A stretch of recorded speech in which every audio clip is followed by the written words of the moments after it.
اور سعدی نے کہا کہ جیسے حضور غوث اعظم نے اپنے قصیدہ میں کہا درست العلم حتی صرت قطباً، کہ میں علم پڑھتے پڑھتے قطبیت کے درجے پہ پہنچ گیا، تو وہ سعدی کہتے ہیں کہ میں بھی یہی کہتا ہوں کہ جو عالم ہوتا ہے وہی بارگاہ ربوبیت میں بھی اور بارگاہ رسالت میں بھی اس کی باریابی ہوتی ہے علم والوں کی۔ تو سعدی نے علم کے حوالے سے بچپن میں اور پھر جامعہ نظامیہ میں اور جگہ جگہ اور نگر نگر گلی گلی اور ہر جگہ سے علم حاصل کیا۔ پھر ایک جگہ پہ کہتے ہیں کہ بعض اوقات میری طبیعت ایسے بھی ہو جاتی کہ طبیعت میں انقباض ہوتا کہ میں کچھ بھی نہیں جانتا، اور یہ اپنا عجز اظہار کرتے، جیسے حضرت اقبال نے ان کے لیے آج ٹرم ایک نکالی ہے، سیاح جہاں۔ ہاں واہ واہ واہ واہ،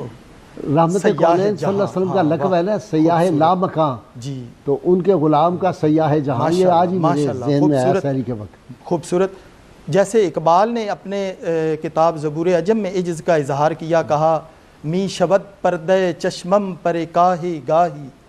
دیدام ہر دو جہاں را بے نگاہی گاہی۔ بعض اوقات تو میری آنکھوں کے آگے ایک تنکا بھی اوجھل ہوتا ہے، اور بعض اوقات تو میں ایک نظر میں دونوں جہان دیکھ لیتا ہوں۔ واہ واہ واہ واہ واہ، وادی عشق بسی دور دراز است ولی، تئی شبد جودہ صد سالہ بآہی گاہی۔ تو عشق کی وادی بڑی طویل اور دور دراز کا سفر، لیکن میں ایک ہی آہ میں وہ ساری وادی اور ساری کائنات پھر لیتا ہوں۔ اسی طرح حضرت سعدی علیہ الرحمہ نے، جیسے آپ نے یہ لقب دیا ہے سیاح جہاں، تو سارے جہان کو اس میں آپ مندروں میں بھی رہے، کلیساؤں میں بھی، مسجدوں میں بھی، راہزنوں کے ساتھ پالا پڑا، چلتے پھرتے اور ہر ایک سے کچھ نہ کچھ سیکھا۔ ایک جگہ پہ گلستان میں ہی کہتے ہیں کہ میں نے جو علم حاصل کیا میں نے احمقوں سے حاصل کیا ہے۔ ایک جگہ پہ یہی اظہار کر رہے ہیں کہ احمقوں سے کیسے،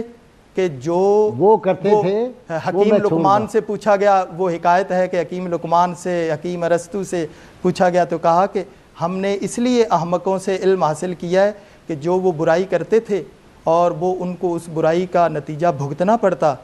تو میں ان سے اجتناب کرتا کہ یہ معاملہ جو اگر میں کروں گا